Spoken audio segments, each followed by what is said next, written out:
on site, starting to install the corners on this Fieldstone project. I always do the corners first. Different strokes for different folks. Some people may do it differently, but I find this is the conventional way of building. If you're doing a block structure or anything, you always build your corners, which are called leads, and then you fill into it. So starting here, this is, like I said, this is a Fieldstone cultured stone, man-made, and it's made by Plygem.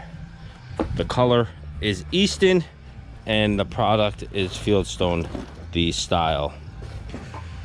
So we will put these corners on, go up these corners here at scaffold height, which is about 5 foot, and then we could work the 5 foot stretch off the ground, and that's what we're doing now. So a little tip with the corners and any other stone, get all your stone out of the boxes so you get your variety, because there's different colors, different shapes. If you start working out of just one box, you're going to find yourself in trouble later on in the project. You'll have a bunch of the same colors or same shapes and whatnot. So get them all out. On the corners, the castings are always on them like this. I would just knock them off, knock the castings off, and then over here you do every other one. So this one would have went that way, that way, that way, that way. So you're always breaking the joint. And this is your next one. Make sure you butter it up real good.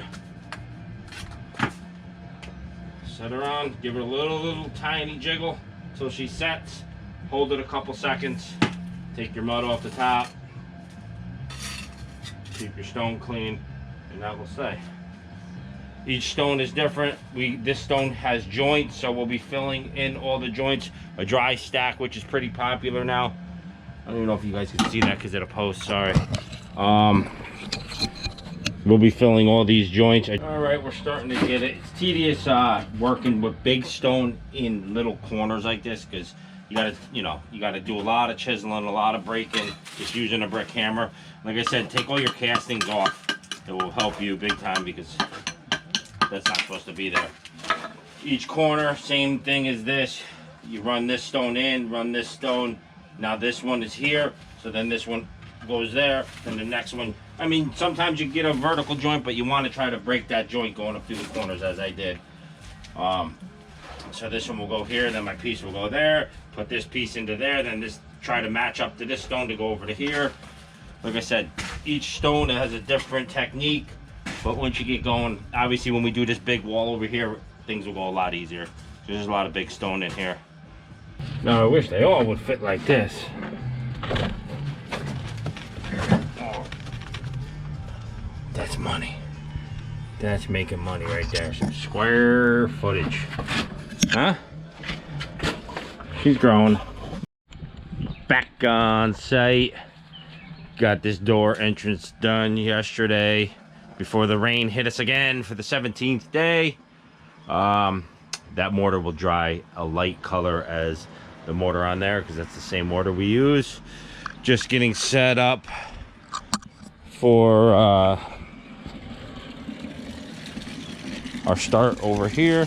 Just lay a 2x4 there, and that will help your stone stay. This rock stays probably without it, but if you're doing a ledge style rock, you're gonna need that. So we just put it in for insurance, because you don't want to get up this high and have the wall come off. Just go up at an angle, right up into your plate, and that will hold you. All right, got Colin brushing it off.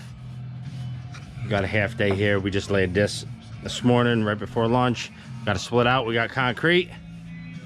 We'll be back on site. All right, everything dried nicely over the weekend. We're all set up, scaffold height, all our rocks are up above. We should be able to get a good production day today.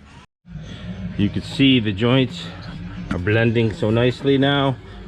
Here's some new stuff we're just putting in this morning, and then that you let that set. We rake this out.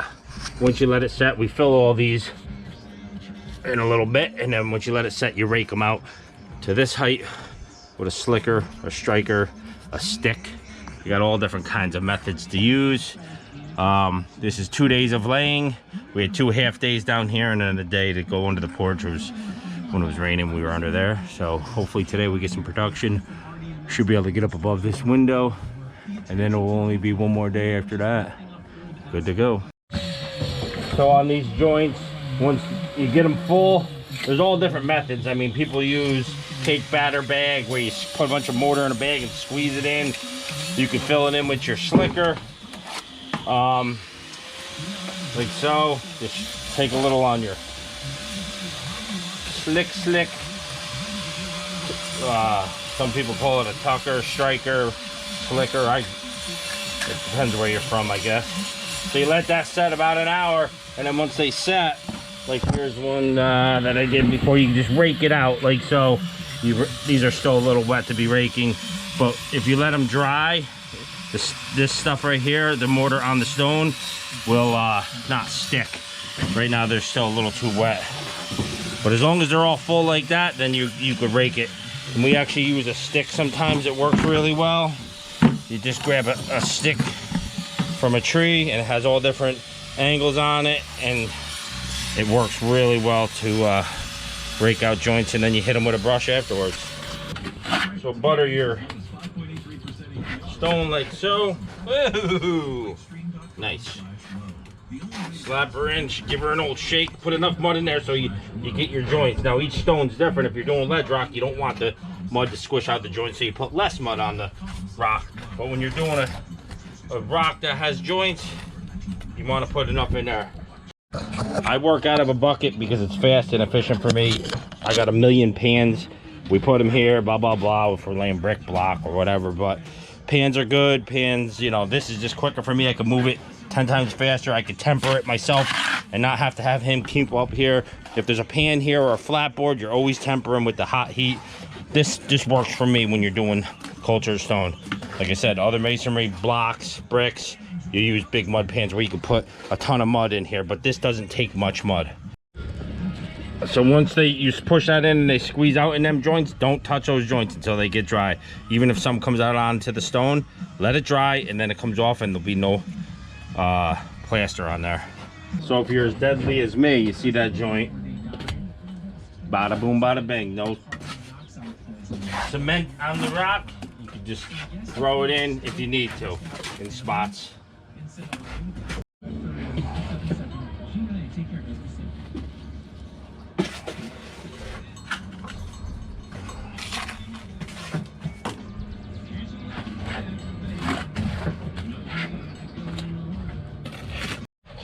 Just after lunch, nice and dry. You fill them up before you leave, and they're perfect when you come back, when it's this hot out anyways. Nice day today. Just rake them out, clean them up, and then you brush them up.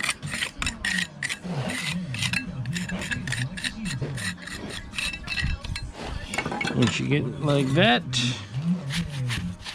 I use a paintbrush, works well.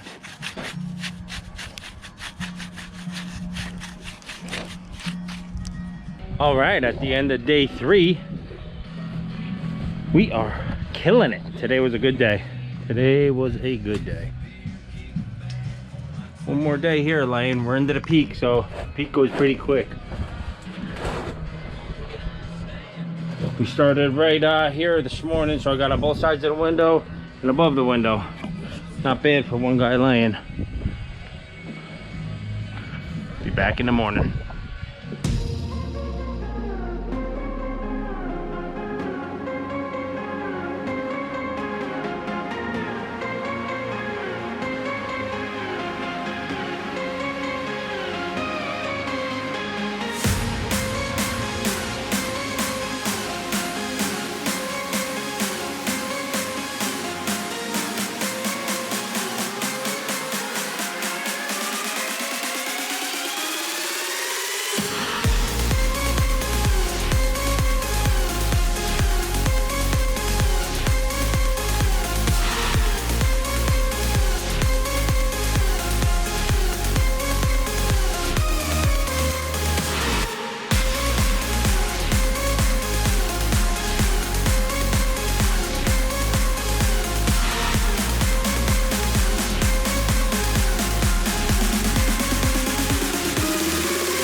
Yeah, baby. All done. Just brushing her down right now. I brushed all the joints with the paintbrush. Now I take a coarse brush like this and get all the rocks. Make sure the soffit is clean. Get everything clean. And then the final stage before we strip it down, strip the scaffold down, I'll hit it with the leaf blower and blow all the nicks and crannies that just sit on top of here and stuff and could cause discoloration or something if it rains on it. So keep brushing back and forth, get in all your joints. You'll know when it's clean. She'll stop powdering your face with mortar.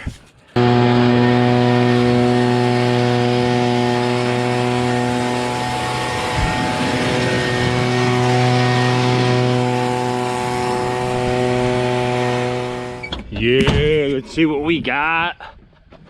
Everything's broke down. Colin just got done raking up our debris. Look at that, huh? It is nice. He's gonna put a satin sealer on it, and that will make the colors pop, and it'll also seal the joints and everything and make it look really, really, really stout. Got our corner return there. We got all those pieces put in. 4 days of laying rock, not bad. One mason, one labor. Here's all our pieces. Gives us that fat, bold look for the corner. Makes it look real. Give you one last look out here. Once he gets those windows and doors uncovered, she'll pop. Hope you guys enjoyed. Please subscribe, like, share.